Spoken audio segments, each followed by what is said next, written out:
We are live. Yes, here we go. Here we go. I'm super excited for this one tonight, guys. We have got two absolute powerhouses joining me on the show. So, let's go, let's go.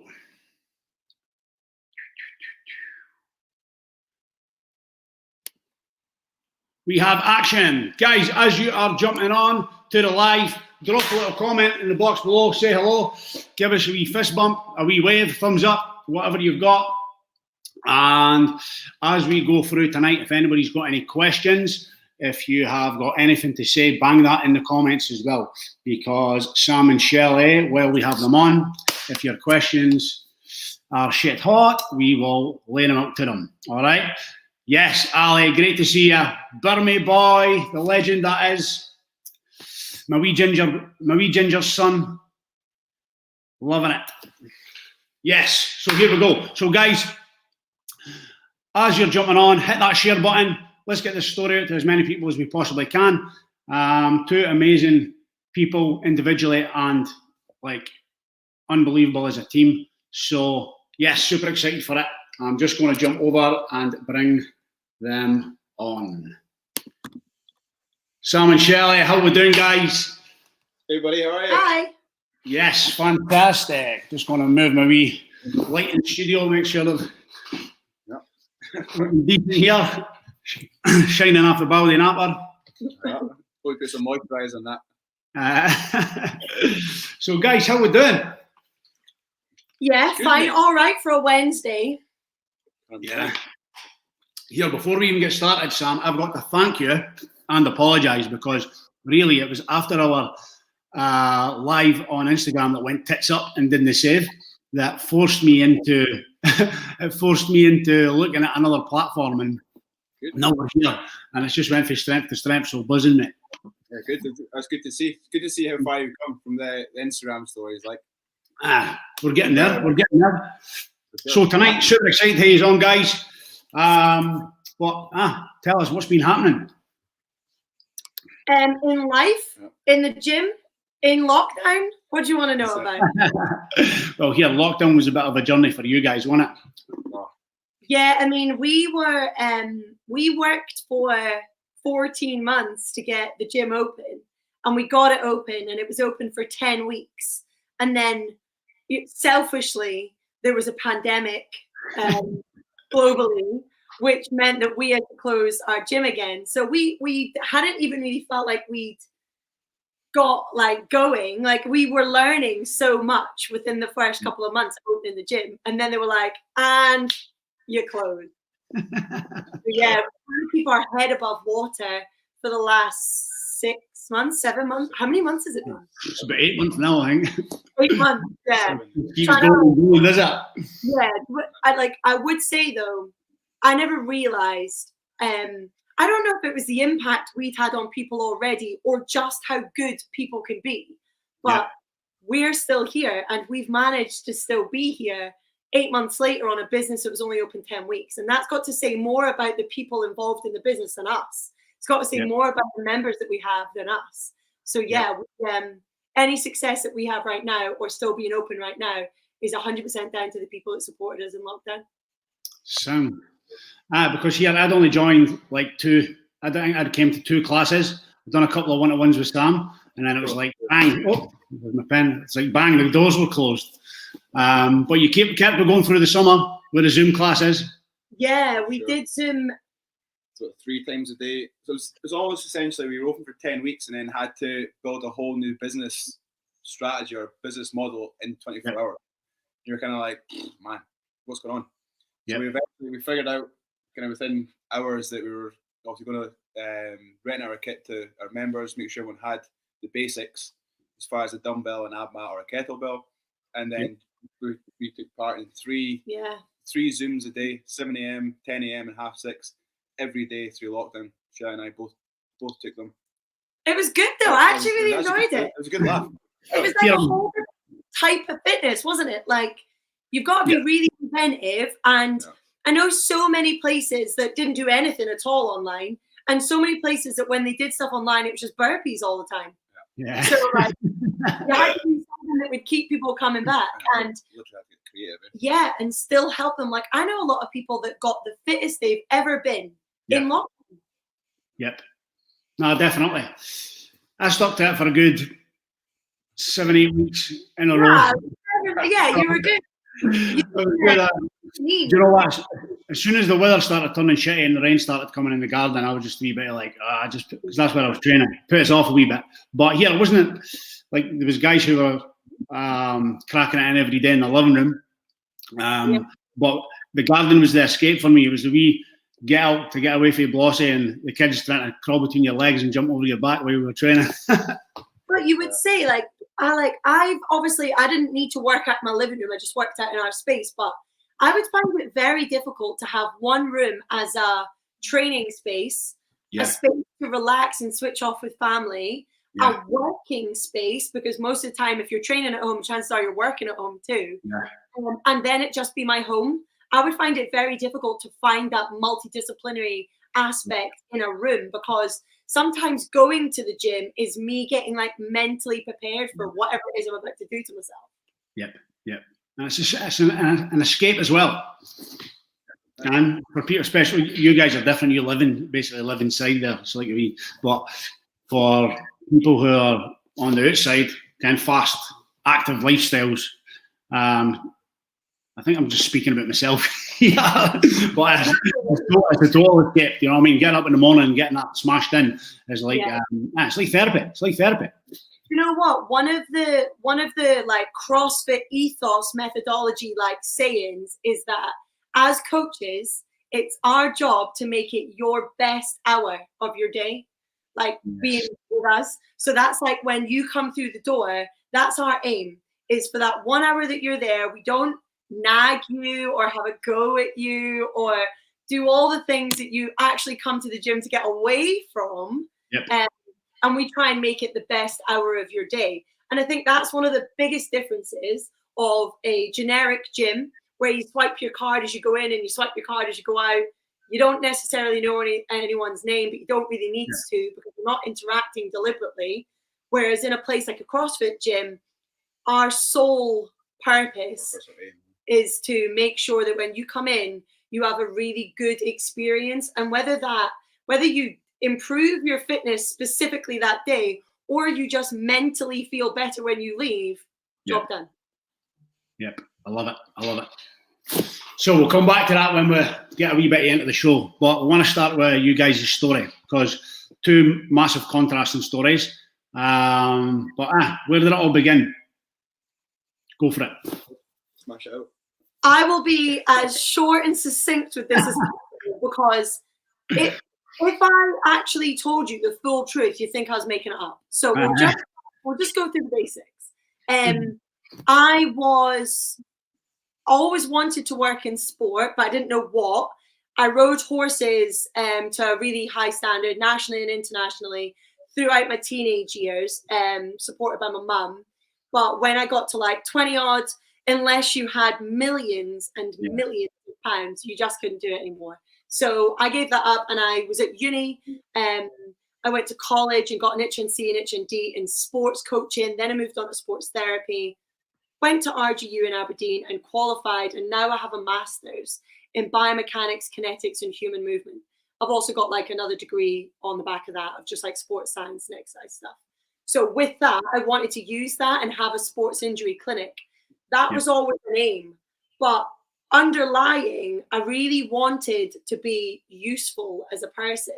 And with the horses and competing, I loved that side. I loved competition. I loved having a goal. My parents were both military, so my entire upbringing was so disciplined. And that's kind of the making of someone who could stick to a disciplined routine. Was in a relationship, went pear-shaped, like fireworks, pear-shaped, and then was huge, like put on loads of weight. And then I found CrossFit. So like that for me was introduced to me as a really good way to fit back into all of my clothes really quickly. So I was like, I'm in. Sold. So did you start CrossFit just just about lose a bit of weight? Solely weight loss. When I started CrossFit, I was a lot bigger than I am now. I don't even know the weight, but I've seen like clothes I used to wear, and I'm like, they were tight on me. And like, I remember when Janine still worked from home, and the first time I ever met you came to the house to get your eyebrows done. Well, me. You were packing a few feathers. I was a big old girl. I was wearing size 16 jeans then. Yeah. I mean, like, I'm a size 8 now. So I was a size 16 then. And I first found CrossFit purely as a way to, like, after that relationship ended, I was like rock bottom. Everything, confidence, energy, motivation, everything. So I did that because at the time I had my own little clinic, and I was actually qualified as a personal trainer, but wouldn't work as a personal trainer because, you know, you wouldn't hire a personal trainer that was double your size. You know what I mean? It's the old saying. It's when you're a personal trainer, it's always saying you are your own business card. So yeah, legit. If you can't prove you're in shape and commit to yourself. Yeah, so I started there, and then the first workout I ever did, I threw up 5 times on myself, on a pavement. You remember the workout? And crawled around the room. Yeah, like I think it was a good workout. It was like Filthy 51. Yeah, it was like no, that was a fun 51, but the Filthy 50. And I remember doing, like, you know, when you squat and throw the ball to the wall, a wall ball. Remember doing one of those, and I had like a 2-kilogram ball, right? And I was literally chucking it to like just above my head. And the boy I was training with, James, he said, you know, in CrossFit, women throw a 6-kilogram to like a 9-foot target. And I went, that's not humanly possible. That's not And at the time, I didn't believe it was. And now, when we're in the gym now, I hand people a 3-kilogram and they're struggling with it. And genuinely, inside my heart, I'm like, I feel you, babe. I was there. It takes me back to the time when the 2-kilogram was crushing me. And here, that wasn't long ago, wasn't it? 5 years, 6 years now, maybe 6 years. Yeah, maybe 14. But yeah, like within the first year of me finding CrossFit, I had shed all of the weight and had changed my mindset from wanting to just be thin again to actually really enjoying the feeling I got when I achieved something, because as I started CrossFit, all I'd heard for maybe the last year of my life was that I would never achieve anything. Like, I would never amount to anything. I would never be good at something, and I would never be good enough. And CrossFit, weirdly, like, I did my first proper wall ball with a 6 kilo, and I was like crying about it. And then, like, I remember the first time jumping on a 20-inch box and being like, feeling so scared to jump on this box because I felt like it was so high, getting up there and then being like, I done that. Like, I done that. And like, you get a little bit of that almost every single day in CrossFit. Yep. I'm seeing it every day. Like, I done one kip yesterday, Sammy. Yeah. That's it, one kip. Even put a video up on Instagram and everything. I was buzzing. The feeling you get, you're like, I'm actually invincible. Yep. Yeah. It's almost like you do things that you've never really thought of achieving. Like, you would never think of doing a kip and pull up, or like even stuff that's advanced, like a bar muscle up. Yeah. Like, people think it's very, very far fetched or above their kind of their level where they can be. But there's always a process. Like Sheli says, when she first started, she was doing 2 kilo wall ball to about a 6-foot target. I couldn't do a pull up. I couldn't do a push up. No way. Like, I always was like, push ups aren't a thing. That's fake. Women don't do those. So do you think, like, as you're saying, them tiny little improvements that you were seeing daily, was that just like escalating your confidence daily? Do you know what it was? It was honestly, imagine you get a 1,000-piece puzzle and you chuck it on the floor. Every single day, another little piece of that puzzle just reconnected. And like, that complete puzzle is me. That's who I want to be. That's like my personality and my drive and my ambition. And, you know, like when you have a day when you just absolutely boss it, whether that's you complete your work on time, you get up when your alarm goes off, you eat what you're supposed to, you like complete work on time, you hit the gym, you're nice to your friends and family, you spend time with your partner or your kids, and you go to bed and you're like, I absolutely nailed today. That was like my puzzle. But that was in bits. Nothing made sense. Couldn't do everything. And like every single day, I used CrossFit as a way for me to feel like, oh, maybe I'm not like totally useless. And then I'm like, maybe actually other people do want to like spend time with me. And then another little bit. So yeah, like, and it's so cliche. Like, and I've had a few podcasts talk about like my journey, my story, my start, because it was like pretty insane. And sorry, Taylor, listen, I'm going to interrupt you for 2 seconds, right? See the link that you shared on Instagram? Yeah. I think you shared the link to get into the studio. So people are trying to join, they're coming into the studio. All again. So remove that link. I'm on it. Yeah, okay, so now all these people want to be on your show. Yeah.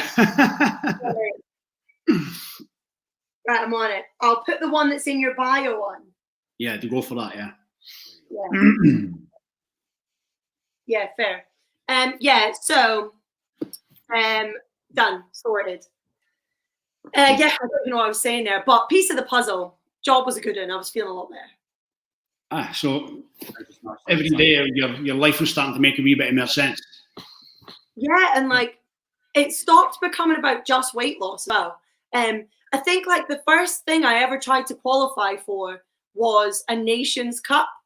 I have no idea why I thought that was a good, but I qualified.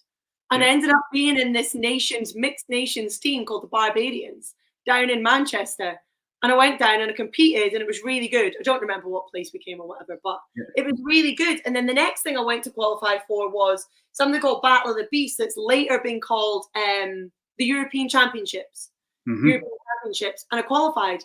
And I've qualified every single year that I've went for it. And then I went and did this other pairs comp with a girl I used to train with and we won it. This like Scottish comp. Then I did another one and I went to Dublin by myself, stood on the podium. Then I went to Spain by myself, made the finals. And I was like, it was just snowballing. And the more I got into proving to myself that I could achieve these things, the more I achieved. It's funny, isn't it? The harder you work, the luckier you get. Yeah. So yeah. Quality. That's kind of where it took me. And then I worked in another place, another gym, for like 5 years. And it was really good. Like I got a lot of exposure to coaching, to training, to working with other people. And then that relationship ended quite abruptly. So what I needed to do is find a place that I could train in and still compete and still develop and still coach others and still work in a clinic. And that's where SweatBox came from. SweatBox came out of necessity. I needed a place that housed all of my skills and relevant qualifications in one place and somewhere that was fully kitted out that I could be a top level, elite level athlete, and a place that I wanted to spend time. And do you know what was great? Over those years of developing as a person, working in a different place with other people, I learned everything about what I didn't want, where I was going to be, and the important values to what I think would make the most supportive environment for someone maybe like me, walking in really overweight, just looking to not feel the way they felt anymore. Yep. Versus someone like Sam, who was a professional ice hockey player, where he walked through the door and he was just looking to get supportive and fit and strong to help his sport. But here, it's the same for me, who comes from a sporting background as well and who's trained most of my life. Like even from the outside looking in, although I would watch like the CrossFit documentaries and like be totally intrigued and excited by it, I just had that wee bit about me where I thought, it's not really for me. Do you know what I mean? That's what we were chatting before about that kind of elite level competition, like the kind of the creme de la creme. It's like that's people who dedicate years of their life, full-time jobs, paid athletes to get to that level. Like it's not your 9 to 5 workers who go to the gym an hour a day that make it. So a lot of people kind of, that stereotypical CrossFit scene when it first came around 5, 6, 10 years ago, whatever it is, people were kind of like, nah, it's not for me. It's for these guys that are super fit. I'm not fit enough to do it. And then slowly but surely it's starting to come around to people who are, right, okay, that is probably 1% of CrossFit. Yeah. The other 99% is people who are normal as can be, like yourself, Janine, other people who have other families or shift workers that come in to use it as a mental release or even a physical release from the daily stress. And slowly but surely it's starting to come around to more of a fitness regime and people for their health and actual mental well-being. But I think as well, because now it's, you see more people doing it that you would never expect to do CrossFit. Because it used to be 6-packs, giant shoulders, girls that look crazy, like doing CrossFit. And now it's like my mum. Like, do you know what I mean? So yeah, like just normal average people looking to do something that doesn't mean going to the gym alone to work out quietly alone, not really knowing what they're doing. And also it's not like a 30-minute as fast as you can MetaFit when a coach isn't actually correcting your technique. Yeah. I love the aspect of turning up in the morning first thing and you don't need to think about nothing. You just turn up and it's there for you and you guys are just like, bang, this is what you're doing today. Get after it. Yeah. Yeah. Yep. So Sam, take on your journey again. So I probably came from the opposite side of the scale, if you could say it. So I'll say when I was younger, playing ice hockey from when I was about 4.5, I started playing roller hockey. Then when the ice rink opened in the millennium, transferred over to ice hockey when I was about 10 or 11. And then I have family in Canada, fortunate enough to have family in Canada. So every year, mum and dad used to take us over to Canada for 3 weeks. And they'd always put me on a week's hockey camp. So I'd come back every year, absolutely flying. And then progress from there year on year. And then it so happened that when I was 14, I was lucky enough to get the chance to play senior hockey in the Stars. And it was kind of a throw it in the deep end, sink or swim, see what happens. And lucky enough, I swam. So I was playing hockey up through my kind of teen years, and then the Dundee Stars went professional in, I think it was 2017, I think. And then again, I was lucky enough to continue through that and turn into a professional hockey player. So I don't think you were lucky, love. No, I think you worked really hard. I was lucky enough. Luck. I think it was hard graft.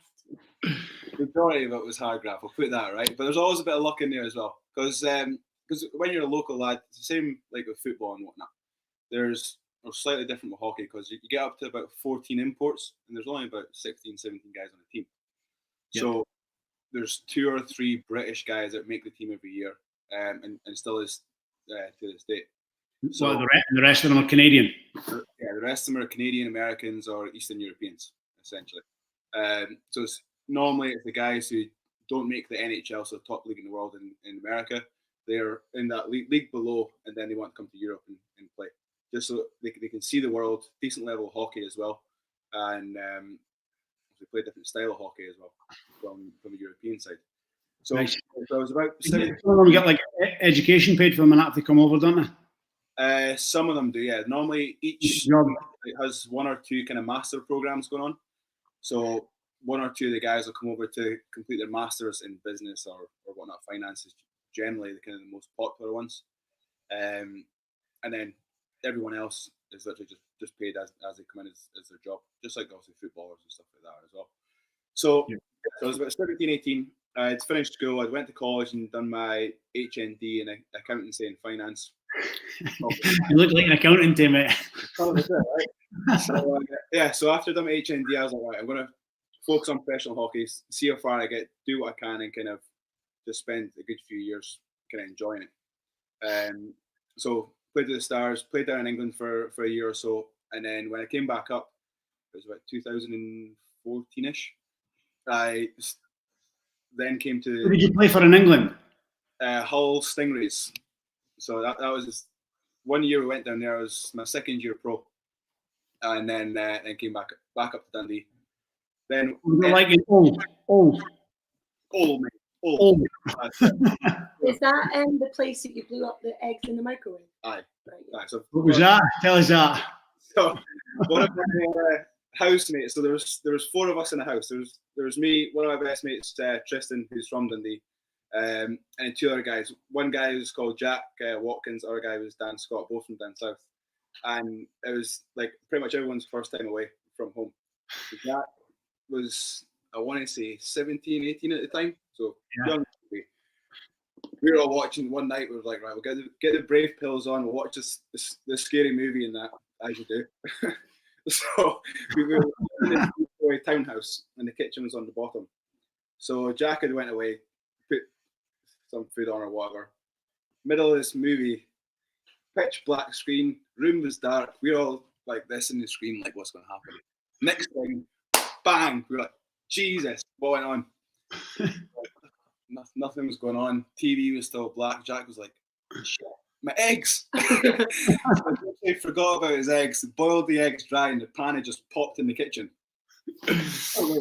Went downstairs, pans everywhere, eggs on the roof. It's like, mate. First time away from home, never cooked anything in his life. We were just like, Jack, man, I need to cook. Brilliant. Yeah, well, at least he did put them in the pot and not the microwave, Shelley. Well, okay, so basically, love an egg story. Eh? Yeah.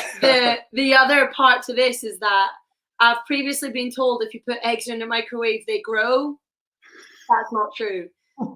They explode. And I did that to my flatmate recently, and I was like, oh, there's not enough eggs for both of us.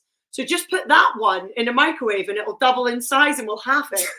And she was like, what, really? And I was like, yeah, that one in the microwave, then it'll get bigger and it just grows. And then we'll half it and we'll we just having 2 eggs each. And she was like, all right, banged it in, shut the door, put it on. And I went, you have to watch it real close though. She was like, what happens? Like she got right in the microwave, bang, just as she opened the door. Eggs everywhere, on her face, on the roof. Oh, it was the best. We love an exploding egg. Surely she had a secluded upbringing. She's Irish. Yeah. She's Irish. Yeah. I feel like that's all we need to say about that. Yeah. She's Irish. 100%. So, back to the original one. Yeah, back to 2014. So after the egg story happened, came back up to Dundee, and then basically was in Pure Gym or whatnot, and I was like, right, cool, doing all this workout. And one of the trainers came up and was like, I see you've got these CrossFit shoes on. Yeah, sure. Don't know what you're on about. And then they were like, oh, you're opening a CrossFit gym a couple of months, keep an eye out and come by and get a workout. I was like, yeah, sure, no worries. So went by, once he opened, Shelley was there, looked right through us when I was chatting. I didn't know who he was. And, he came over and was like, he actually came over in a high-necked, he was dressed like an accountant. No, he was dressed like a property manager. Yeah, so when I moved back up to Scotland, me and Tristan started working for his mum's company, Pavilion Properties, and they just set up as a letting agent. So we were like, cool, it's during the summer, let's help us out. Gives us obviously a job during the summer as well. So I was full suited and booted with like the long trench coat on. Walked in, and he was like, who's this dude? Hi, my name's Sam McCluskey. And he used to do this thing where he used to run his hands through his hair. Like,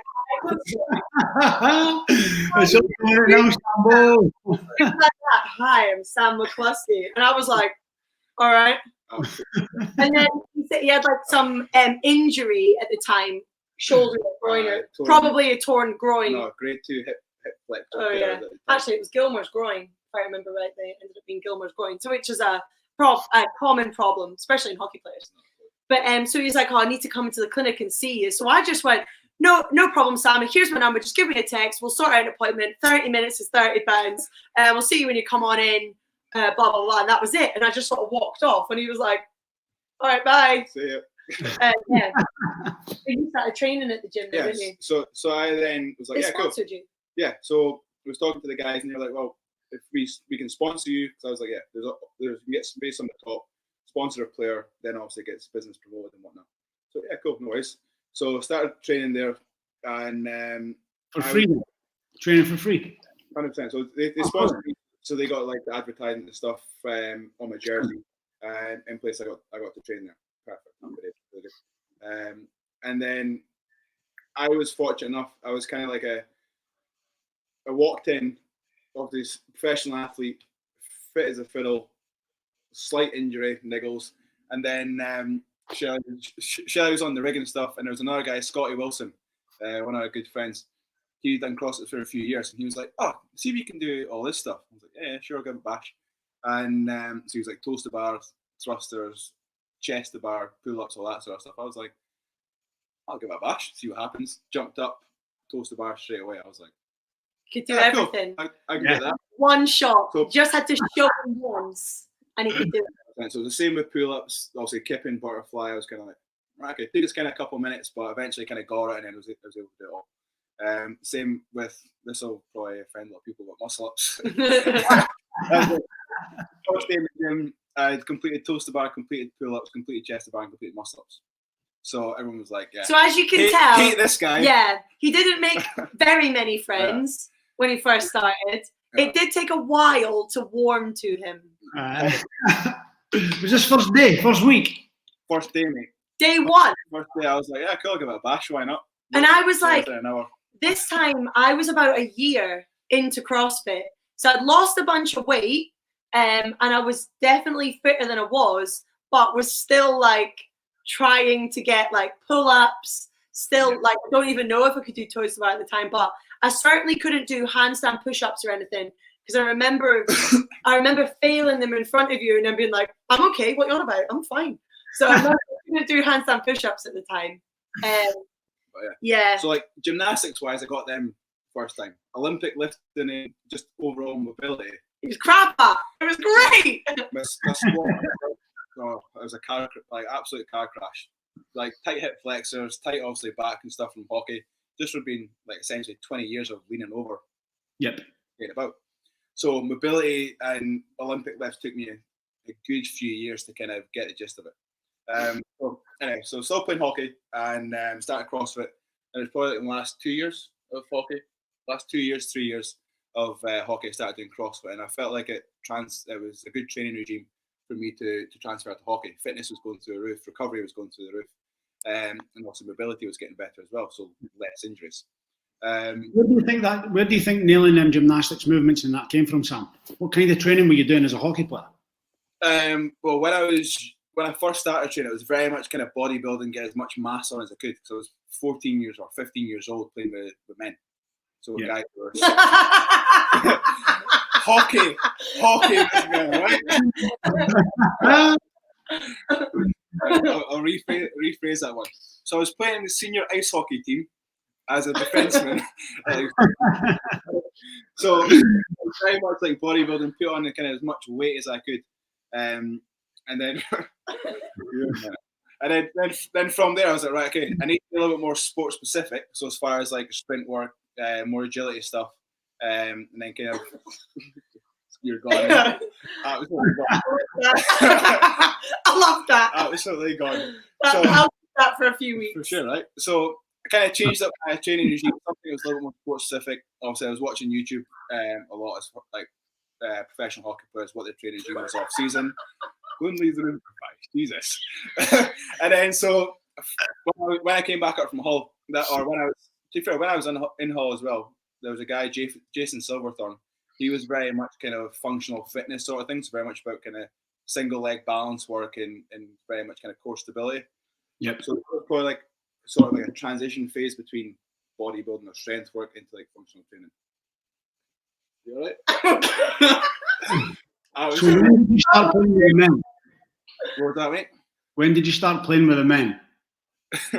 Let's talk about you and the men. So, when I was about 14 or 15, right? Yeah. So basically what happened, I used to play for a team called Dundee Tigers, which was like the first team in Dundee. And then the Dundee, I can't remember what they're called before the Dundee Stars. But they had started in roughly about probably 4 or 5 years later as far as the senior team. So basically, as I was growing up, they were like, cool, how about you come play over the juniors here, and then you might get a chance to play up to the full senior team. So yeah, cool, nice. Luckily enough, 14, 15, just kept my head in, working hard, and then got called up, and almost basically just dug deep, tried to basically do the best I could, play with kind of an old head on your shoulders. Yeah. And it was almost like it was a quick learning curve, because you're going from playing with kids, obviously, at your own weight, your own height, your own speed.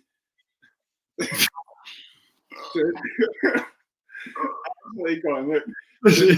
Yeah.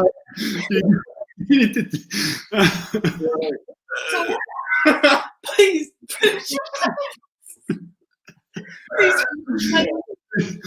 Oh man. Okay. Basically, like, obviously, guys who are 18 or 16, 17 stone, skating at double the speed, pucks absolutely flying past your head every 3 seconds, being like, Jesus, what the hell is going on?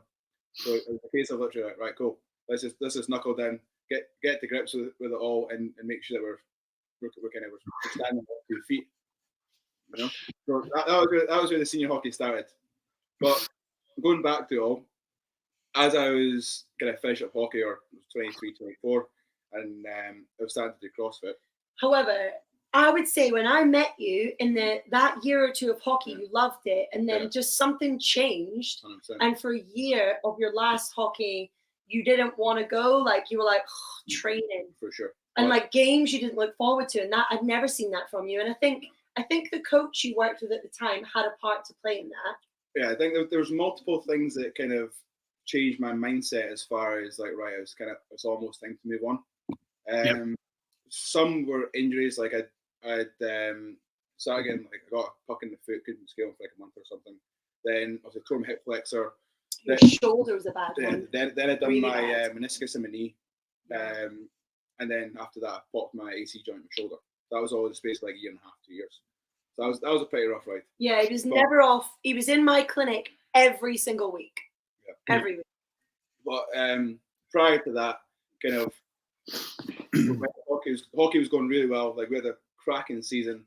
I was British Defenseman of the Year Nice. that year, and then went to the GB trials. Got to the last stage of the trials. Then all the guys were like, "Oh, perfect. See you at camp next week." I was like, "No, I've not made it. They cut me." So as far as when you're best British Defenseman of the Year, kind of everyone thought, like, cool, you're in the Great Britain team. Happy days. Yep. So that was kind of, I think, the start of where it was like there's a lot of politics in the game. Probably like any sport, so much politics if your face fits. And then from that, kind of things started to kind of change. The next season wasn't as good as the season before, and there's a lot of kind of deciding factors where I was like, right, you know what, there's time to go back to uni, and so went back, got into third year at Aberdeen, and spent 2 years finishing my accounting and finance degree. So, and then when I graduated to that, I was like, hey, you know what, it's time to call it quits. Like, so many injuries are kind of taking place, and the enjoyment factor was kind of dwindling pretty rapid. So, and it's one of those things, you've either got to be 100% in it or 100% out of it, in my opinion. Because if you go like half-assed in a hockey game, like, it's a brutal sport, you're going to get injured, and it's going to be something pretty serious.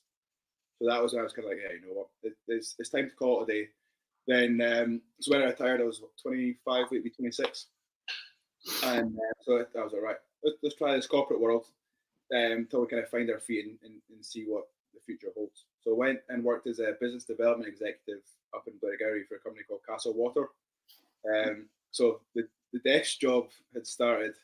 Meanwhile, I was in the middle of building like SweatBox, or like the idea of SweatBox. I was in the middle of pulling together like ideas on spacing and like what I wanted to, like venues, and what I wanted to evolve out of the ideas, like what it was I wanted to build and why I wanted to build it. So the first thing I ever thought about for like SweatBox was the vision of the gym, the values of the gym, the morals of the gym, and we posted them on our Instagram. And like that's the first thing I was kind of building. And like he'd come in to the gym that we were in this little unit across the road from where we are now. So we managed, when everything kicked off and I ended up out of the other gym that I worked in for like 5 years, Rab Brown, who runs the Comics. Yeah, runs the Comics, was fortunate enough to give us a space. Yeah. Essentially use it because they used it as like a kids training room. He was awesome. He came and spoke to us and said, look, if you need somewhere to train and to train clients, you can use this space. Now it's just an old empty unit. But at the time it was paradise. I was like, I will take your tiny little unit and I will use this. Thank you very much. So in there, I used to go in the morning, work with some PTs. This was the last gym. The one across the road, yeah? The one that you can see from SweatBox door. Yep. That one. So that's where we ended up. And I actually just, on SweatBox Instagram today, I posted this is how it started and look how it's going type thing. And you can see yeah. And that's when I moved into that little unit, and I was there for just over a year and a half, maybe even 2 years. Yeah, a year and a half. It's served an awesome space for. Yeah, that's it. Yeah, and actually, things going and it was really good. Yeah, it was perfect. And actually, when we moved over to SweatBox, I was so mad at the first rejection we got from the council. I said that space was like a horrible, dingy dungeon. But you know what? It wasn't. It wasn't a dingy dungeon. It was everything I needed it to be. For sure. That's the thing. It's the old. Well, it was the old Levi's building. So it's been a factory for years. You know what I mean? Yeah. So it served a purpose and it does really well. And obviously, it's still there for many other businesses. Yeah, and like when I was like building the idea of SweatBox, like planning out what I wanted to do, he'd come into that unit in his shirt and tie, having been sitting at a desk for like 9 hours, and I'd be like, "I'm living the dream. How was work?" And he's like, "Fantastic. Yeah, loved it." Yeah. So kind of as we were working through trying to get the gym across the road open, essentially. That was when I was like, it's time. Corporate world's not for me. Like, I need to help people as far as the fitness industry. And it's something that I enjoyed for many years. Yep. So, so that was when I was like, right, I'm jumping on board here. Let's do it. And then, ever since that, just evolved. Started off with trying to get across the road, change use, and then obviously SweatBox, what it is today. So, so now, obviously doing personal training. I started doing the personal training when I was playing hockey a little bit, but nothing too serious. And then now, obviously, we're owning SweatBox. Hopefully, smashing it in, and every member's enjoying it. Yes.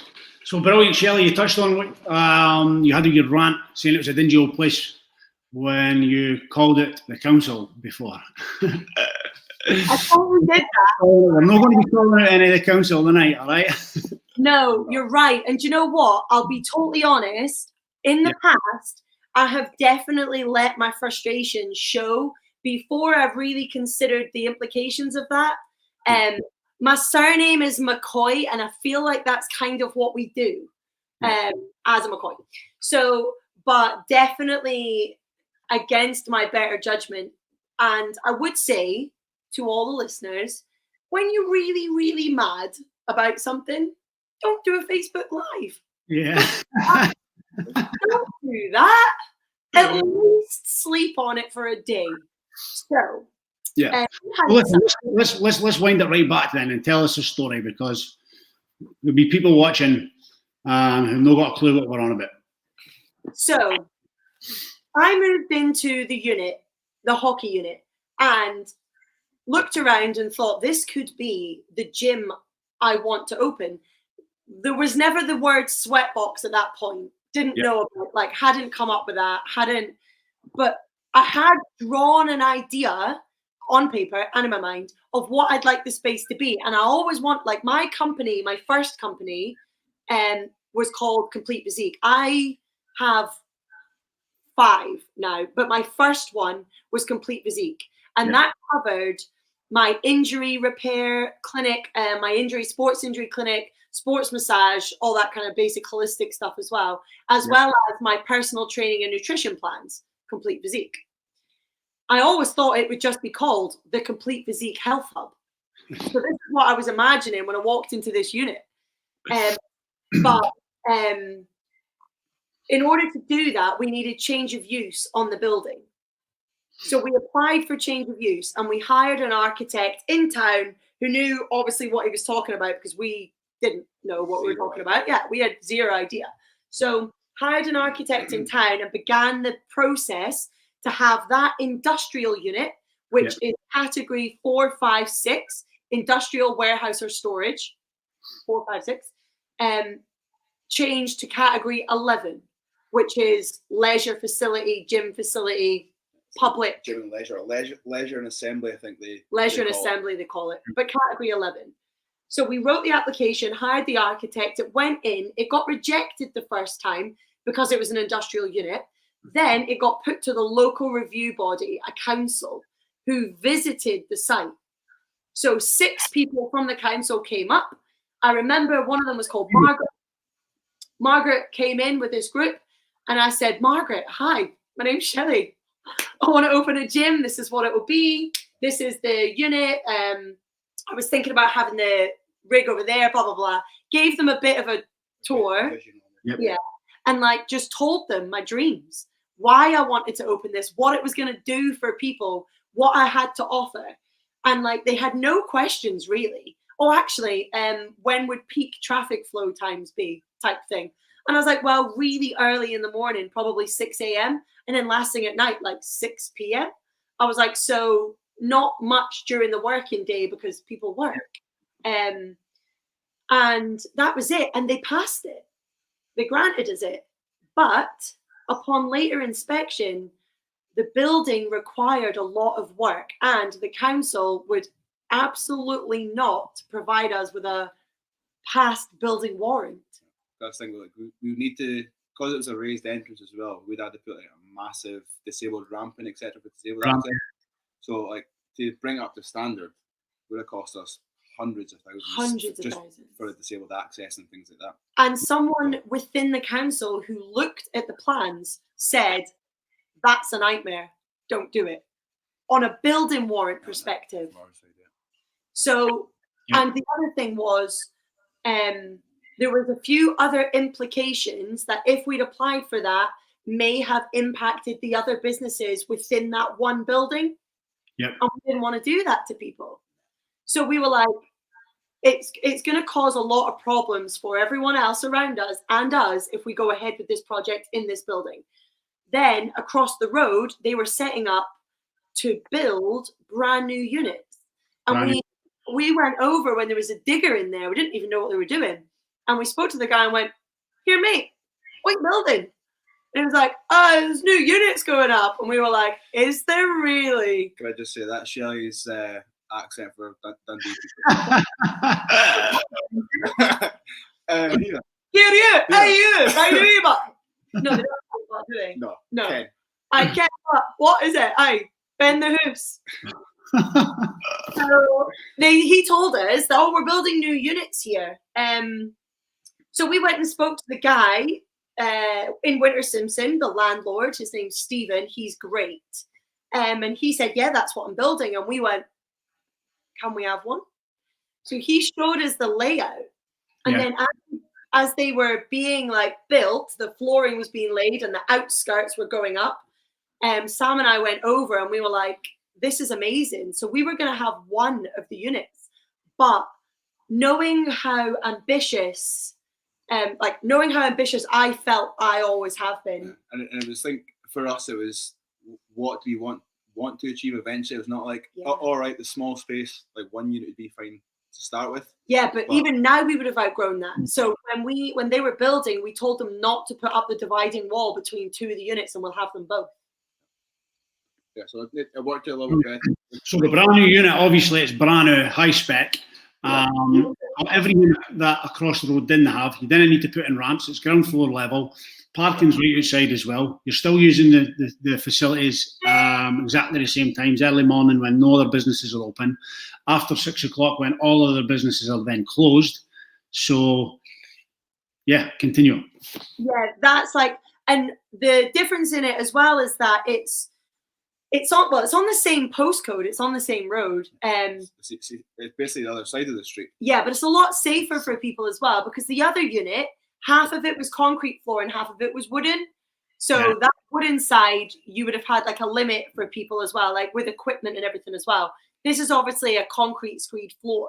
And this was also insulated, whereas the other one wasn't. And it was freezing. And it's also completely blocked off from the unit beside it, like the wall between it's top to bottom. On the other side of the road, there was like a gap through the top, and there was a joinery service in there, and there was like sawdust. Used to just sawdust used to just come through all the time. So so it was insulated with natural light as well. The other place didn't have like windows and stuff. So this one has like sky lights. So we managed to get it purpose built. Yeah, essentially purpose built for what we needed it to be. The landlord asked us, where do you want the drainage put? Lights and like the skylights, where are we going to have those? And there's solar panels on the roof and stuff. Like it's completely purpose built for our gym. Yeah. So because that one got passed. So basically, where we're at, our kind of long story short, is that one got passed, and obviously we couldn't get it to fit kind of our project that we wanted to complete it. So the building warrant was the biggest part, though. Yes. So we basically couldn't get what we needed it to be and get it completed. So we thought it'd be quite a straightforward process, same project, same people, just in a different building, 14 meters away or something like that. 14 meters from door to door. Yeah, so we put in another application, think it'd be straightforward, and then that got rejected. So we're like, okay, we'll put it to the local review body. They should remember from last time, because obviously there's not many applications for gyms being open in Dundee, and that got rejected. So we're like, right, here we go again. So we put in another application. Again, we were using an architect to try and put our argument across and put it kind of strongly as he could, and then obviously lockdown hit. Had to wait on it going through again till they could meet social distancing and whatnot. And then I think it was a couple weeks ago. Tuesday, 2 weeks ago, 3 weeks ago. It got declined again. So, but the main reason is purely because like they're saying it's not an auxiliary service to the area, so it doesn't benefit the businesses within the area. That's kind of the main thing, and the fact that is zoned for industrial use only. So this is kind of where we're at, trying to kind of argue how we benefit the area, how we benefit the employees for obviously mental health as far as physical health, and obviously even the businesses around about us, they're all kind of local, independent in the other units. Yeah. So us bringing more people to the area, it's benefiting them. I think a big thing is when maybe, I don't know, the council, I can't speak for the council, but when you think about gyms, think commercial gyms, like as you said earlier on, Shelley, can put your code in and you go, out you come. Whereas really with regards to what you guys are building, it's more of a community aspect, you know what I mean? Everything that comes with it. It's that's the thing as well. It's like everyone knows everyone. Like everyone speaks to everyone, so like even if you're coming in for a bad day, you'll always see someone that you know, whether that be Shelley or I or other members that's kind of in that common class. Yeah. Other thing as well, though, is that it's not just a gym. We provide education. I'm currently a mentor for PTs looking to become qualified into the fitness industry. Yeah. I am also one of the only British weightlifting coaches in the country. Yeah. To qualify to my level. We are a registered British weightlifting organization. We're also a registered education provider. We host and will be hosting kettlebell qualifications, first aid courses, British weightlifting courses, personal training qualifications, and I will be delivering mentorships to up and coming personal trainers. As well as that, my sports clinics there. So for injuries, assessment, rehabilitation, exercise programs, all of which people are coming to me instead of going to their GP for. Perfect. Yeah. Then on top of that, he was a professional sportsman. I was a professional athlete with horses. I have a master's. He has a degree. Like, we're not uneducated and only have our certificates in personal training. We're both fitness professionals with relevant qualifications that we can provide a lot of education and support to people that want to make a change, whether that's to become an elite athlete, because some people walk in the door and say, make me the very best has ever been, or to help people feel confident enough to come in and just be in the best shape of their life for their 50th birthday, something like that. Like, and I think the environment that we provide for that, it cannot be called a gym, just a gym, because it's not. It is a health facility. It's a health and well-being center. And I think that's where maybe there's been miscommunication. And we have put in 13-page supporting document with all of that information. But whether you need to get Margaret to come back out. Say again? You need to get Margaret to come back out. Honestly, Margaret was on that last review. I was going to be like, all right, Mag. Yeah, that's what I like, because we asked for like a site visit just so we can show them essentially what it is we're trying to achieve. But obviously with COVID, there's not a chance of people coming out to do a site visit. So that was kind of set us on the back foot for this obviously appeal. But even including in our appeal this time, we sent out supporting letters from all the businesses that are around about as far as, will this benefit your business essentially? And every one of them were like, yeah, 100%. I'll write a supporting letter for you guys, no problem at all. I have no obligations as far as this being here or any objection for you being here. And if anything, it's going to benefit my employees to just come during the day or before work. Oh, yeah, it's definitely benefiting Starbucks, because every time me and Janine leave the gym, we go and get a coffee. Yeah. You're telling us. And it seems to be all right.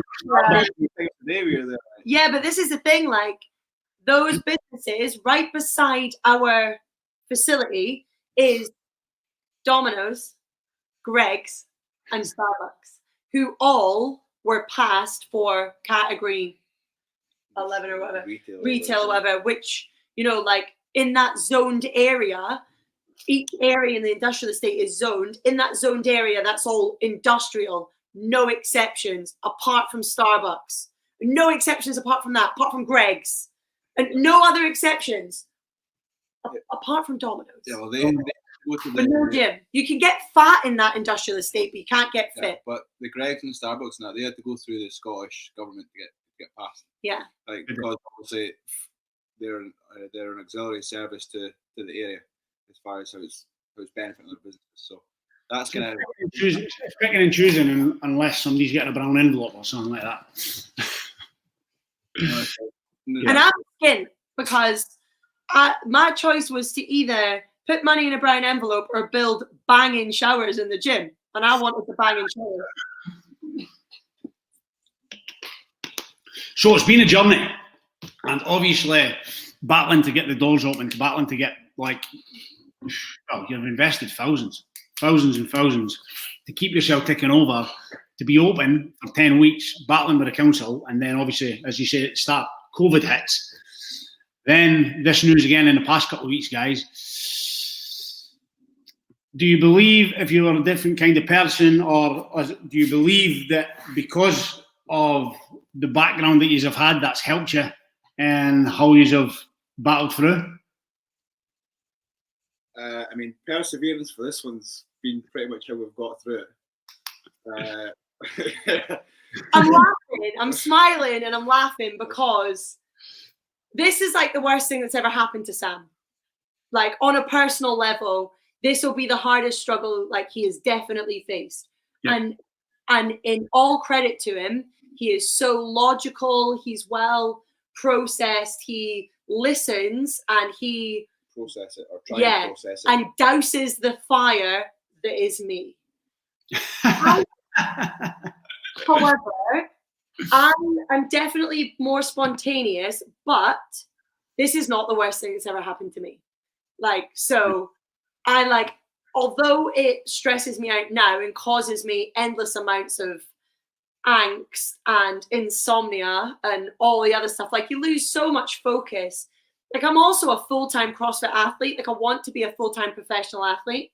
So in order to do that, I work really, really hard every day on that. But as soon as we got this last news, there must have been about 3 weeks that went by that I completely lost focus. And that's like a dream of mine. Like that is something I want to do for me. And then on top of that, I'm running the clinic, or I recently bought over a clothing line and a sports kit line, and like trying to stay focused on those other things when other parts of your life are falling apart is really difficult. Like it's really hard to stay motivated in any direction. But over the last little while, I think what's probably kept us ticking over is I'm stubborn and I'll never give up. And I think now you wouldn't give up because we've invested thousands in it. He is very money orientated. As you can tell, he's an accountant. As you can tell from my degree, I'm very much about the numbers aspect as far as what needs to happen. Yeah. So and for us, it's a dream that we want to build a place that everyone feels that they belong, or they feel accepted. And that's our number one house rule. We've got 9 house rules on a board when you walk into the gym, and the first one is make everyone feel welcome. And it's something that have you ever had imposter syndrome? Yes. Totally, right? Yes. And even like every project that you take on, you secretly speak to yourself and be like, any minute now. Not not so much just now, but like first probably 20 podcasts that I've done. Like, why the fuck are people coming on to speak to me? Do you know what I mean? Why would people listen to me? Why would they want to learn from me? Why would they want to train with me? Like imposter syndrome is like a thing, a real thing. And I would definitely say that like I always felt like a total imposter. But you know what? You can either breed that yourself or it can be bred into you. And it was bred into me. Yep. I was made to believe that I would not be good enough, or that that's just the way that environment was. And if you don't know any different and you've never seen any different and no one tells you different, you believe it. So I think for me, I always wanted a place where I didn't feel like an imposter. Yep. I wanted a place that when people smiled at me, it was genuine. And the smile I give them back is genuine too. I am genuinely pleased to see you when you walk in the door. And when I ask you how you are, I want a real answer. And when I see you, I might say, how's Bloss? How's Emma? How's Amber? I know your kids' names because I want to know about your life. And I think even just having a place that people care enough to know you or know your dog's name or whatever is important because you feel connected to those people then. And I think maybe with the sport I grew up in, it's a very one-person thing. I traveled with horses all my life alone, just me and the horses. And I would be put in Germany with 10 horses for 3 months, just me. Everyone else spoke German. In fairness, I speak German, but I did the same in Belgium. I did the same in Holland, and I didn't speak their language, and it was just me. And I never really felt like I had a group of people that I could rely on or that would rely on me. Or I never built friendships with people from school because with horses, it was 12 years old and I was away. That was me gone already. So I always wanted to have that. Your parents been in the military as well. Exactly. Yeah. Like when we were younger, like my parents met in Germany, Rheindarling. They lived in Germany. They lived in Cyprus. We lived in Windsor. But my dad died when I was 3. So it was just my mum. He passed away in a car accident. I was 3, my brother was 4, and my mum moved to Scotland with us because she wanted us to go to the same school as he'd went to. My dad actually went to Bell Baxter in Cooper. So, yeah. Are you still there, Dean? Because it seems to have frozen. Yeah, I'm here. You're still here? Yeah. I'm moving. Say again? I'm moving. Can you see me? You're choppy a little bit. You're choppy like a Dalek. Yeah, reception's all good here, guys.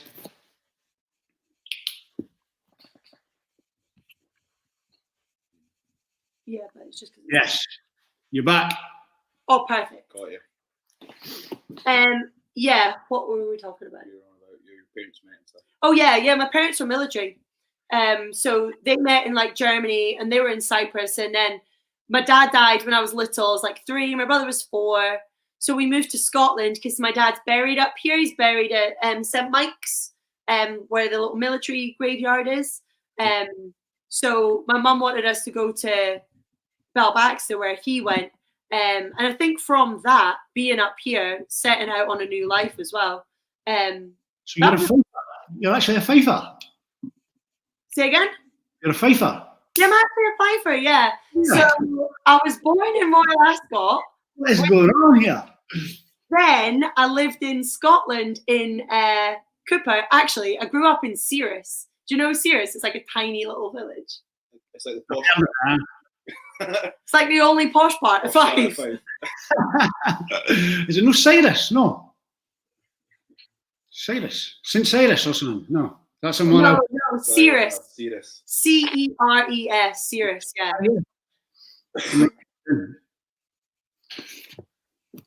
I don't think we can hear you. No, it's on charge. No. Can you hear me now? Yeah, I can hear you. Hear you, can't see you. Your face is moving. But Let me do something here. How's that? it's better on the mic. We can hear you better. We'll go with that. Why not, right? Go with that. That's the new face. Your frozen screen's changed a little bit. I can still hear you guys. Go for it. Yeah, that's good. Yeah, fine. Yeah. Yeah. So yeah, my parents were military. That was it. That's all I remember saying just then. Few wee glitches. Could you see me now? Nah. We can hear you though, but I can't see you. Hear it loud and clear. Okay, we'll battle on through. Yeah, why Right. So let's go back to CrossFit. All right. Brand new person entering the gym. We've got your values. We've got the morals. We know exactly what.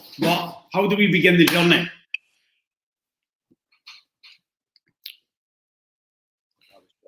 Yeah. That was choppy. That was choppy, Dino.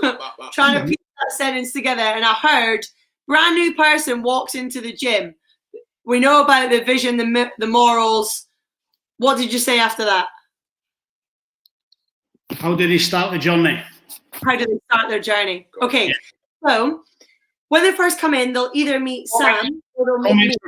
Comments are coming in, and everyone's people are saying that they can still see us. Viewing's perfect. Okay, perfect. So the journey starts by meeting one of us, and everyone gets a free trial. So you don't have to sign up for a membership or anything before you've even given it a go. So when you come in, we'll introduce you to either the New Starts class, which happens on a Saturday at 9:15. 9:15.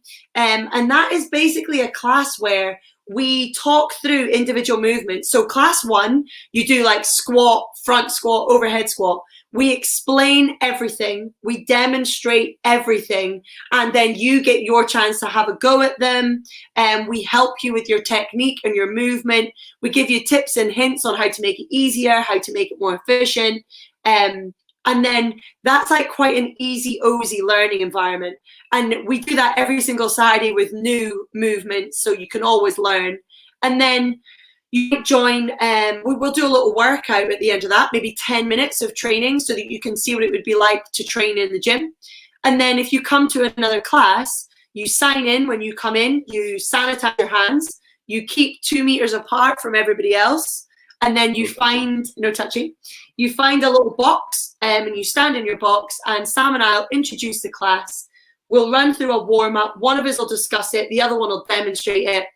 We'll be our other coach. We're very fortunate to have found a very good coach, a really nice person too. His name is Joe. So Big Joe. Big Joe. Big Joe. After Big Joe. Sometimes speaks American. Yeah. Joe's parents, his dad, was based in America. So he was out there for so long that he talks like us. And then before he starts a class, he goes American. It was full American. Full American. And he goes like 3, 2, 1, and go. And we're like, Joe man, every time. what was that? And he's like, sorry, I'm American. Yeah. So it'll either be us or Joe. He's awesome and he's been a really good asset to the team as well. So one of us will coach you through a warm up. One of us will discuss it. The other one will demonstrate. You'll copy. Then we'll all do a workout. I think one of the interesting things to know as well is that if you come in and it says pull-ups, let's say, literally 1% of the population can do pull-ups. Not many people can do them. But we go through the big pull-up, like the full shebang. Then we go through the next option down, which might be a jumping pull-up. Then we go through the next option, which might be us sitting on the floor, pulling up to a bar pull-up. Or we then do ring rows. And we show you all of the scaling options available for that one movement.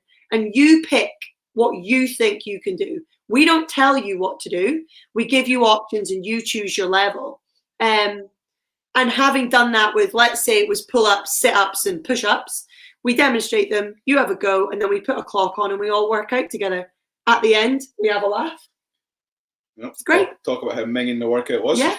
How much you enjoyed it. And that's the thing as well about it. Like there's so many different fitness levels. Like Sheli and I could be doing a class where my mum and dad's 66 years old.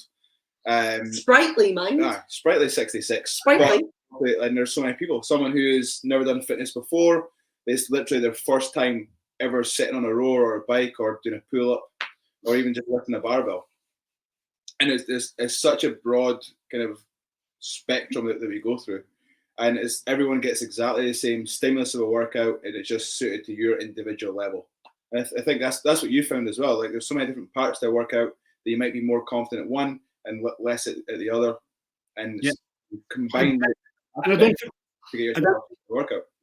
Yeah, even like the Saturday morning class where people are coming to learn the fundamentals, but each and every class you're getting coached through. You know, so like that definitely that bit. So it's like a wee group personal training session that you're getting anyway.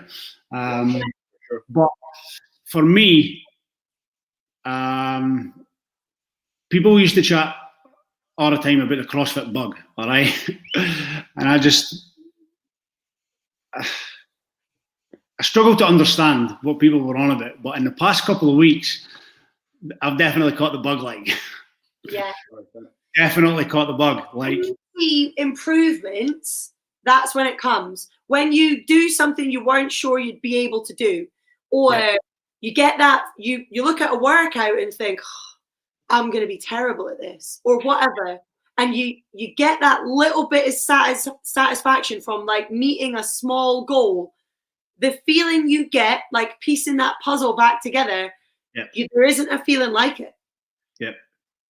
No, definitely. Like I've been messaging Billy Hogg, been speaking to Stevie, I've been fucking watching CrossFit on the TV, I've been listening on the pod, everything, making sure I'm getting up perfect time and that I'm booked into the classes on time. I'm not missing anything, and just it's totally in the zone, loving it. Yeah. I think that's the thing, is it becomes such a big part of your life, or especially for Shanna, that made it essentially a job or a career, and it's helped so many other people so far. Like today's workout was a long kind of 35-minute, and there's so many people that came up and be like, that was awesome. Like I didn't think I'd be able to do it, but I did, regardless of what option that you picked as far as your pull-ups, your push-ups, all that sort of stuff. And it's always good, like from our perspective, to see so many people feel like they've achieved something that they never thought they would achieve. Yep. And it really gives us a buzz every day. Like a 6 o'clock class on a cold winter's morning, last thing you want to be doing is get out of your bed. But when you see 11, 12 people at the door, like excited to work out, it raises your energy a little bit, right? 100%. So, personally, guys, what's the mission for you? Whether it's competing, going to the next level? Well, I'm working towards like world championship level. It's called the CrossFit Games. You'll see it on YouTube. You'll see it on Netflix. There's a couple of different documentaries for it. It's a big goal. It's a big, big goal. But you got to say your goals out loud, right? Because then you start really truly believe in them. So my goal is to make it to the CrossFit Games. I'm I've been working hard towards that goal for the last few years, and I have made it to sanctionals. At the minute, CrossFit Games is like here. Sanctionals is the one step below. So I've made it there. I've been there twice. To London, I competed in January, and to Norway, I competed in February. And my aim is to keep working hard and get to the CrossFit Games, which will be basically through more sanctional events, qualifying for them. And I'll do that by qualifying through the Open. The Open happens in February. So on an athletic side for me, you'll see me training every day from now till then to make it to the CrossFit Games. On a business level, I can't wait for SweatBox I can't wait to feel secure knowing that we can provide this service for everyone forever. Right now, I don't feel secure in it, and that's hard. Like, I think it's always in the back of our mind, like we're still trying to fight to get that kind of seal of approval or the box ticked for the license change. So that's kind of our like at the minute, main priority. SweatBox is like everything for us, because for me, it's not just a place to obviously train. It's a place that we have a group of members now, and it's a place where my clinic is, and it's a place where I've built friendships forever. And it's like I work from there from 5 different businesses. My clinic, the clothing line, I've got all my stuff there. As well as like the educational side with fitness training in Scotland and the courses, as well as being a personal trainer, like everything's there. If SweatBox shuts down, I lose 5 businesses. So like there's a lot riding on that. So business wise, it's just going to be trying to push forward with the SweatBox change use and staying open for you guys as well. And on a personal side, I'm hoping to get another dog soon. That's it. Yeah, lost my little dog recently, and it's real lonely. I need another little dog. I think like my mum and I share these 2 little dogs, Mickey and Murphy. One of them is Marvin's brother, but none of them are like your dog. Do you know what I mean? Like, when you've got that connection. I need that back. Yeah, that's about it for me. What about you, Sam? Oh, SweatBox is mine business-wise. SweatBox kind of takes precedence or takes priority just now. For us, it's like, shall I say, is try and get that solidarity and really try and get that base as far as we know we're going to be there. We know we always will. And just try and build our community as much as we can.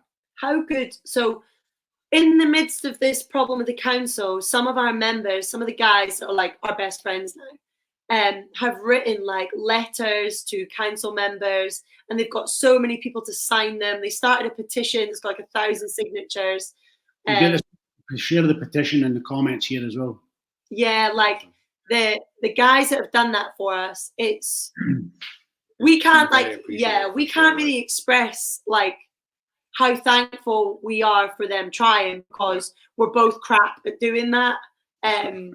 But eventually, hopefully, I'll be able to get words out for that to say like how appreciative we are because realistically, we were just like, he worked in an office and played some hockey, and I fannied about with some horses and did a bit of fitness. You know what I mean?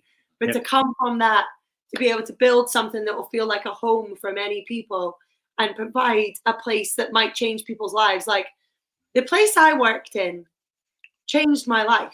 Like I worked in another CrossFit gym. It changed my life completely. I wouldn't be the person I was today without it. And I wonder if someone in our building right now, in a couple of years from now, will tell us that we saved their life. Yeah. Because CrossFit saved my life. And genuinely, I see people come in and I think, you need to be here. You need it. Like I don't want to not be able to do that. I feel like I need to do that. Yep. I'm not crying. You're crying. that just shows also like passion behind it, because it's like for us, it's not like all right, the business side of it and the things, open up a gym, like sweet happy days. But it's very much building that environment of how we can help others. Because like even through like this pandemic, not only is it people have lost their jobs, people's like mental health, people's obesity, there's so many different health aspect, like suicide rates have gone up, domestic violence has gone up tenfold. 121%. 100%. So it's all these things that for us it's not a money thing. That's very much a byproduct of all. It's very much how can we help the most amount of people over that kind of short space of time that we're open over the course of a day. Yep. So. Nah, 100%, guys. Yeah. So that's kind of our goal for just now, priority wise as far as business, and then obviously personal for me, it's very much trying to achieve that sanctionals as an individual. How far off are you, Sam? Cherry's already there, right? But yeah, like for me, it's very much it's a proper change in mindset going from a team environment to an individual. Like if I don't perform, it's on me. Whereas if you don't perform in a team environment, your teammates will always kind of drag you through it, and you'll do what needs to be done to get the job done, essentially. Yep. Whereas, like Sheli said, it's very much you got to turn up every day. If you don't turn up every day, there's someone else training harder. So. How far away are you, Sam? I'm literally, I'm knocking on the door. He's not doing badly. So, if you're good enough at something, you don't need to brag about it. Other people brag about it for you. So I'm about to brag about him for him. So a year or two ago, we were in Amsterdam, and Sam qualified for the RX division. So in elite competitions now, there's an elite category, an RX category, and a scaled category. RX means that you're still a very good athlete. Like you can do everything from muscle ups to run a 5K sub 20, like you're still very good. Whereas elite level is like you can do all that in the same minute with your eyes shut, standing on one foot. Like it's the creme de la creme. So he qualified in RX the first year and did really well, was actually sitting second. Here we go.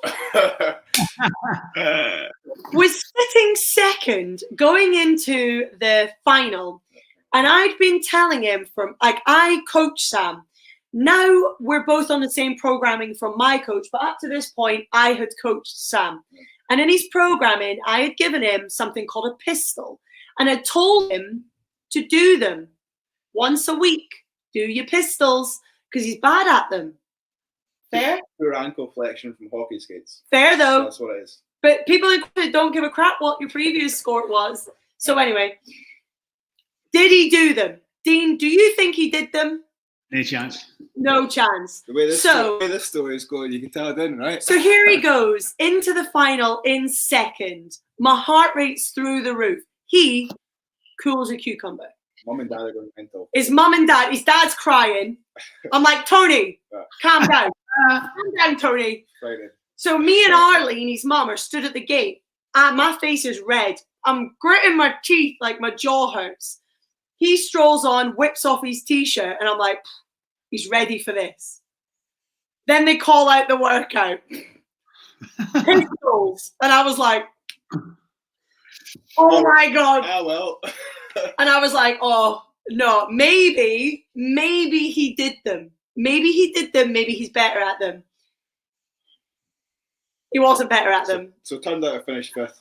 So after literally painfully watching him not be able to complete this skill over and over again, he dropped from second to fifth. However, the saving grace to this entire thing is the following year, he qualified in the elite division after working for a year to improve his scores and his pistols. Yeah, he qualified I think it was 14th or 15th, and I think he finished 11th.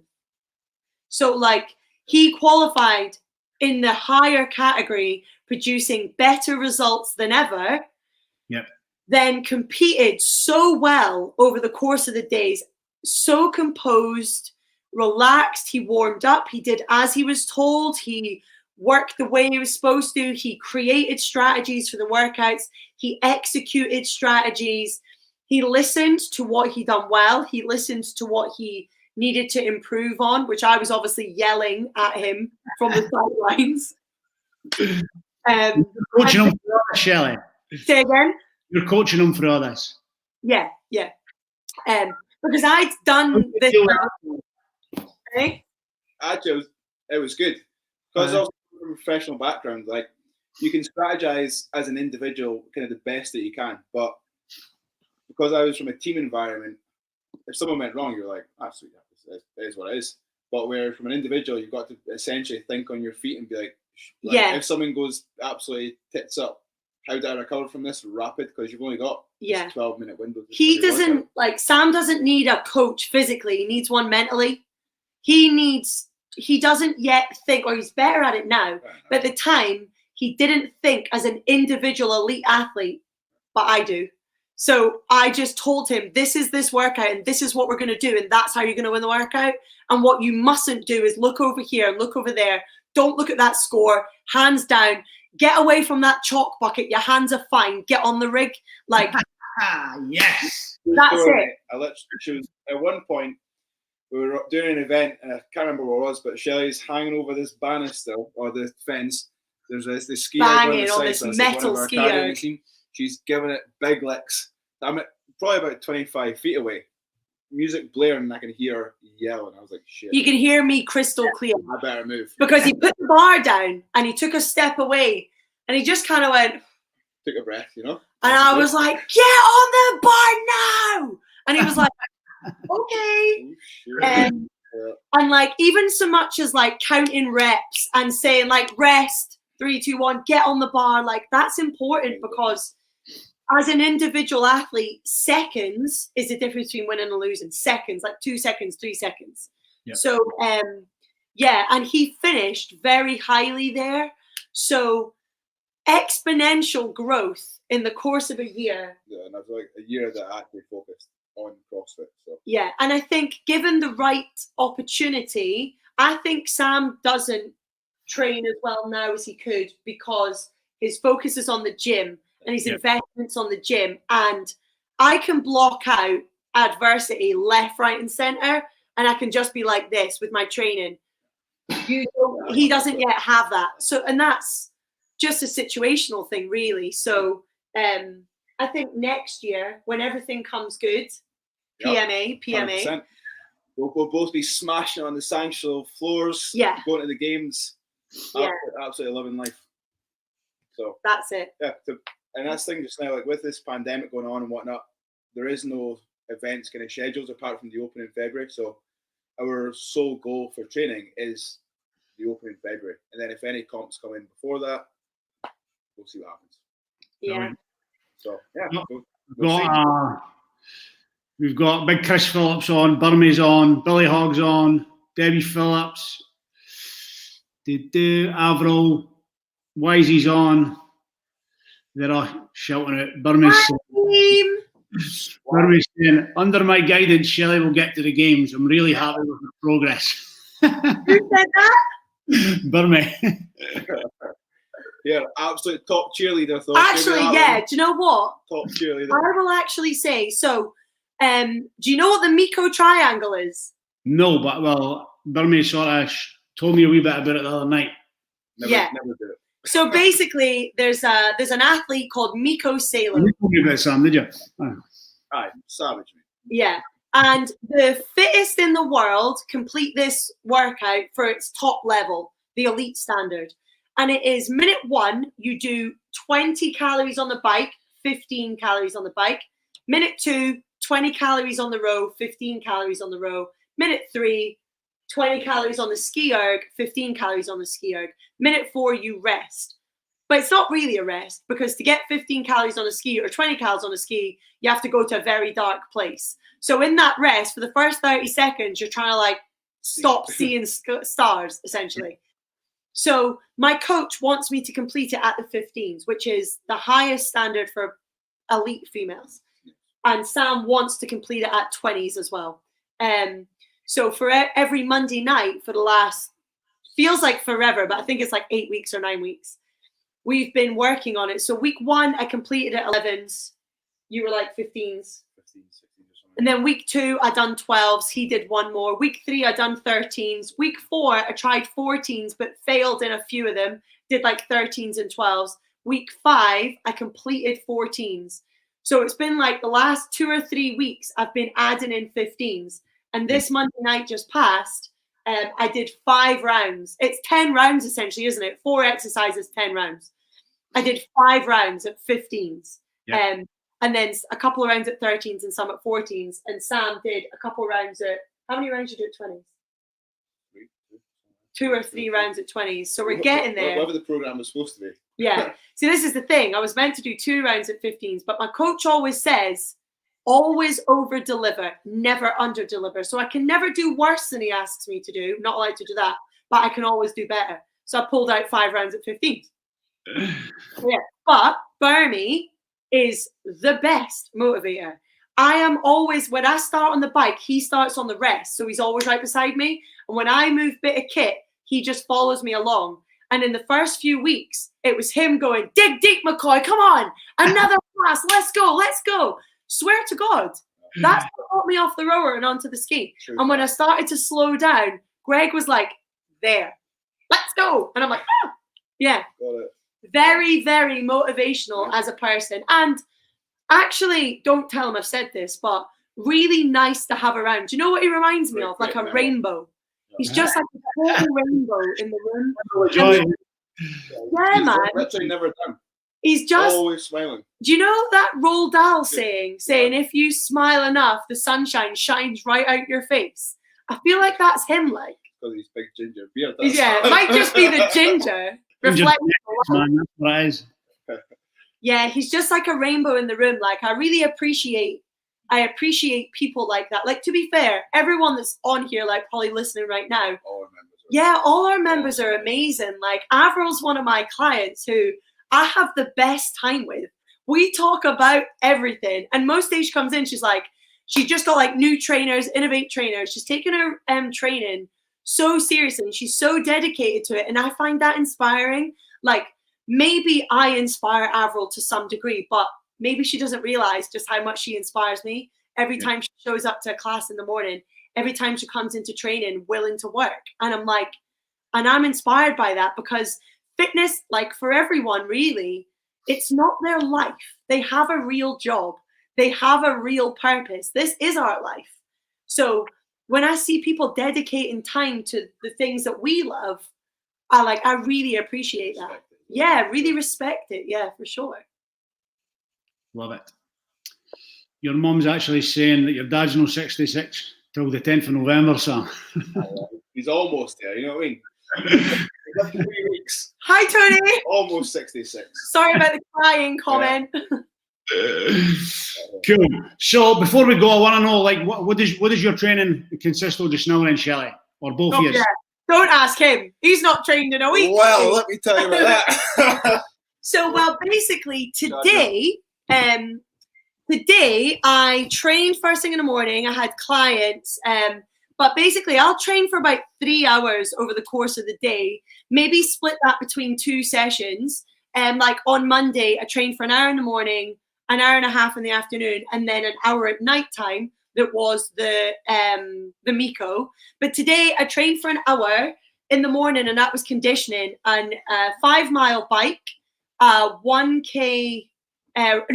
mile run, and then 50 burpee box step ups. And then later on, I did an hour and a half of training that was 12, 9, 6, 3 ring muscle ups, handstand walks, and 45 double unders. And then some accessory work with like overhead squats and front squats. So every day I work on a little bit of strength, a little bit of fitness and conditioning, and a little bit of like agility stuff, or that's what I do. And like, it's all programmed by my coach. And I train 6 days a week, but the day I'm off is like active recovery. So tomorrow is my day off, but I'll probably do like an hour of conditioning, like maybe a little bit on the bike, maybe a little bit on the roll, maybe a little bit on the ski, and then lots of shoulder mobility because I have actually bad shoulders. Like I actually can't really straighten my arms, but because like I've got muscle and I've used my arms a lot. So just like everyone, I suffer a little like stiffnesses and stuff. And when it comes to my active recovery day, my coach gives me really good accessory drills to make sure I stay fit and healthy and injury free, really. That's good. For me, it's not about the training. Obviously, I dropped you a comment the other night when I seen you put a post on your Instagram story that you had over 9 hours sleep. And my son's 16 in 2 weeks. And How's that make you feel? that's crazy. That just doesn't make sense. Doesn't make sense. Well, he made his SweatBox debut as well last week. I was going to have him, Joe. Yeah. But so for 16 years, I don't think I've ever had a night definitely not over 9 hours, but probably not even fucking over 7 hours. Yeah. So this is the most important thing. To be an athlete, you don't just train like one. It's actually not possible to train like one unless you've already eaten like one, slept like one, moved like one, like mobilized like one, if you think like one. So the important part if you decide, right, that's it, I'm going to smash it, the fittest I've ever been, you better be prepared to be in your bed early and be asleep, because there's absolutely no room to do a 6-hour sleep and think that you're going to come into the gym and train like 3 hours like I do. There's no way. It's impossible, because not only does sleep deprivation make it very difficult to motivate yourself, it also puts you at more risk of injury. So like your longevity within the sport is already compromised. Yeah. So I recover with rest days. I recover with loads of sleep. And even on like tomorrow, I'll do that 1 hour of like recovery, but I'll sleep as well. I'll probably sleep for 1 hour to 2 hours tomorrow, because I don't need that time for training, but I do need that time to grow and to rest. So all the changes that you want to make in the gym, they don't happen in the gym. They happen when you rest. So I'll sleep a bit tomorrow, and then I eat huge. I eat so much food, it's frightening. Yeah. About 300 calories a day. How many calories a day? About 3,000. Maybe more if I can get away with it. Like, it's a big munch. It's a big old munch. It's a lot of food. But the thing is, like, I've noticed the difference. Like, even for instance, Monday night, Miko, I was a different animal. But I'd slept for 9 hours for 4 days in a row without compromise. I'd eaten my calories every single day. I'd done extra mobility to stay on top of my shoulders. So I was feeling like I was moving well. And I got my mindset in check. And the Miko, them 5 rounds at 15s that I thought I would never even do 1 round at. Like that. Boom. 100%. Love it. So Sam, are you going through an extended period of rest just now then? You could say that, but no, just now I've got, like, with my old injury in my knee from my left one, got a bit of overuse on my right, so a bit of fluid and whatnot. So we're doing a bit of rehab on that. So my kind of training's taking a little bit of a backseat. Fitness wise, I'm still doing obviously the Miko Triangle with Sheli and whatnot, and trying to do what I can around it. So I'm not training at the same intensity just now. Likewise, sleep probably isn't the best. I'm also getting back to these early mornings again. So yeah, but we'll get there after kind of hopefully a couple of weeks when the knees get back to normal. We can pick up that intensity a little bit again. The thing is, though, there's, as an athlete or anyone in fitness, there's so many ways to sharpen the needle. So when Sam goes ahead and does his rehab, he's not falling behind because he's still building. He's still building stability. So. Yeah. And so, like, you're still doing worthwhile. Yeah, sure. It's more quality of work now as opposed to like the volume. And the quantity of it. So even though the training sessions aren't as long, there's a greater demand on my body essentially. Yeah, and you're still walking in the direction of your dreams. You know what I mean? Okay. Doing what you can when you can. Exactly. Just chipping away at the stone, kind of day by day, right? So just chipping away at it. Definitely. Yeah. I've got a question for you, Dino. Yeah. Here we go. Oh. CrossFit. Yeah. You've known about it for a long time. Yep. What put you off trying it sooner? The perceptional sort of like middle class cliquey sport. Yeah. And okay, and how did you overcome that? Like, I admire the fact you walked through the door, but how did you go from feeling like that's not for me to walking through the door? Probably speaking to you guys softened the journey. Do you know what I mean? Just speaking to, like, getting to know you guys outside and away from the gym. Probably that definitely or you more so, Shelley. That definitely helped it. And then I just sort of went, fuck it, I'm giving it a bash. But definitely coming in, once you've done a class, once you've done 2 classes, it's totally know what I expected, to be honest. But like, speaking to anybody who's watching and thinking, am I going to do it? Because I'm speaking to people every day about it now. People are messaging me all the time, and I'm saying, just come down and sending them the link, get a free class. But it's like, it isn't what you're going to expect. Even if you expect it to be great, it's not going to be that. It's because it's something totally different. It is amazing, but it's more, isn't it? It is. It's just, it's something that's totally. I wish I started 10 years ago, 100%. And even in the time from when I stopped playing football when I was 30, right up until now, I've spoken about this loads of previous podcasts that I've done. There's always been something that's been missing, and not just the camaraderie and the banter and stuff like that. And Birmy will probably tell you this as well, but the competitive aspect as well for me. You know, not that you're in the gym in a competition, but just like that, working towards maybe being in a competition, but being competitive with yourself every day, looking to get that wee bit better yourself every day. Like doing that one kip with Sam the other day, like totally, it was massive. And then the day I rattled out 7 in a row on the bar. Easy as well. Yeah. That's the big thing. Like, even achieving that one pull-up that you've been trying for like 2 or 3 weeks to get, it is a massive accomplishment.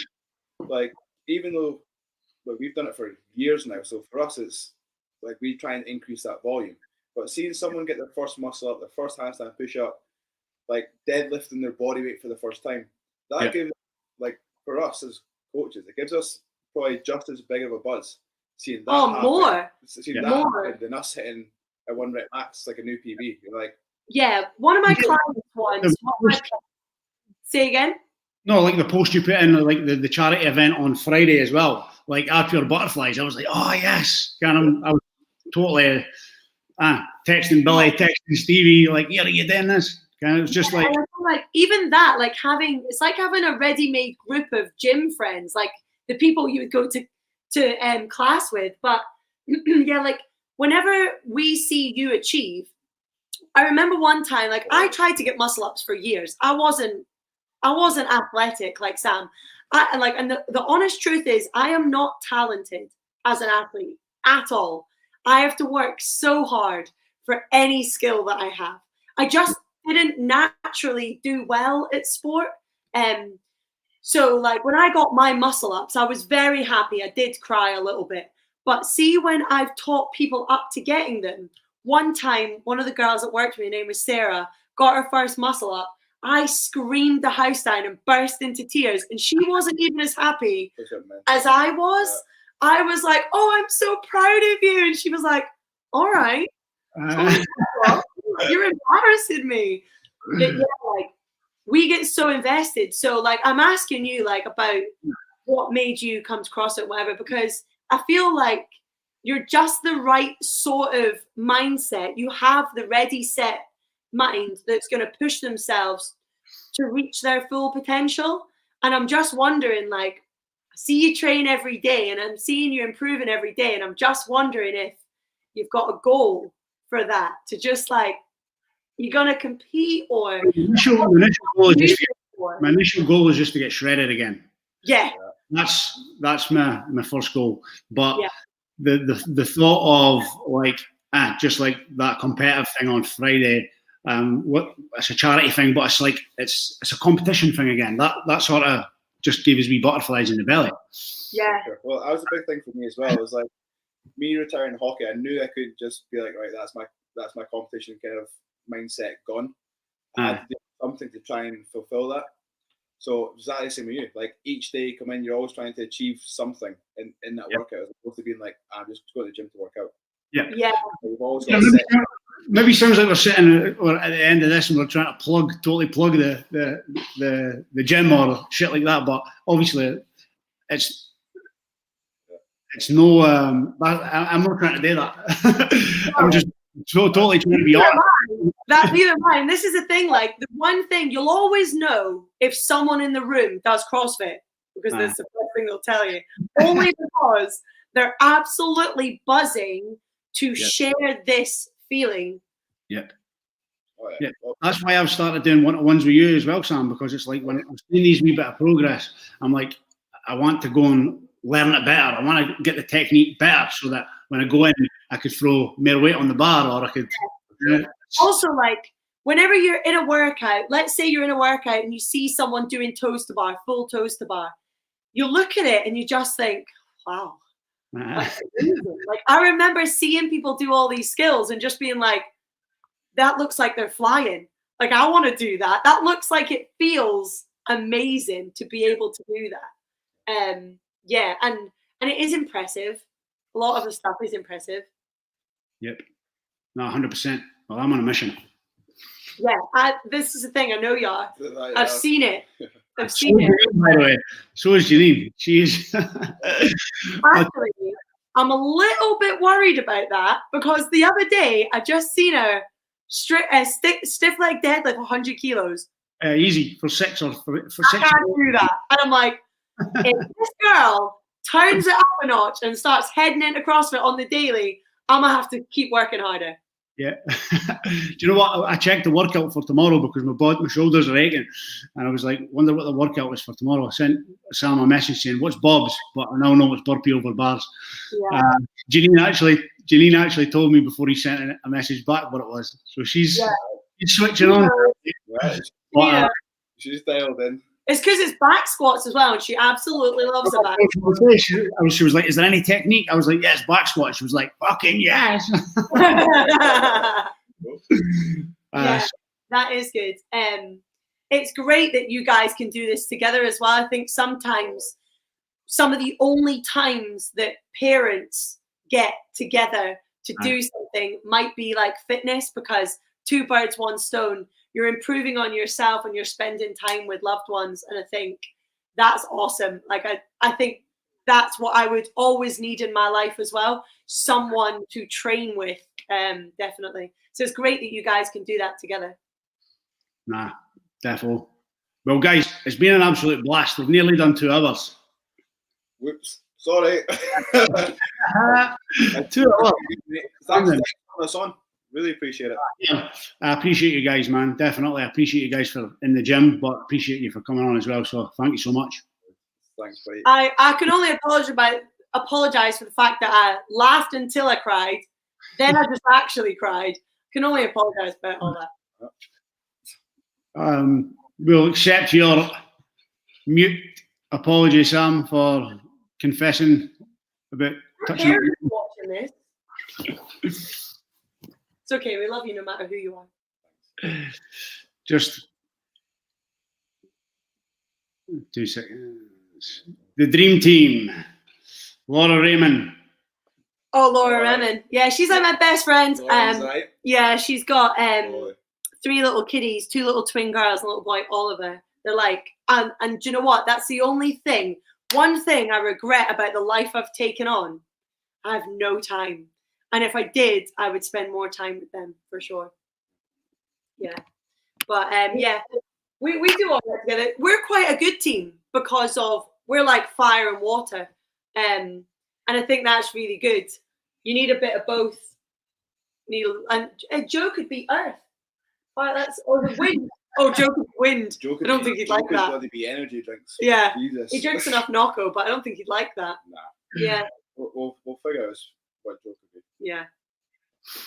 So, guys, everybody who's still on the live, spot on. Thanks so much for your comments and joining in with the show. If you could hit that share button, get this out to as many people as possible, that would be greatly appreciated. And if you could scroll through the comments, because the Mr. Birmingham boy himself, Greg Birmingham, has dropped in the petition link as well, which would be really appreciated if you jump on and get that signed for SweatBox. Guys, anything you want to add before we head and zip up for the night? None from me, mate. Just thanks again for having us on. Yeah. Really appreciate it. And I hope you PB your back squat in the morning because I've got the morning off. Yeah, it's me. I'll be coaching you. So I'll see you first thing in the morning. Are you in the 6 a.m. or the 7 a.m.? We're in the 7. 7. Well, I'll see you there. Smash I'm out. coaching you in the morning. Spot on. Guys, good night. Have a good one. Thanks, buddy. Good Appreciate night. it. See you later.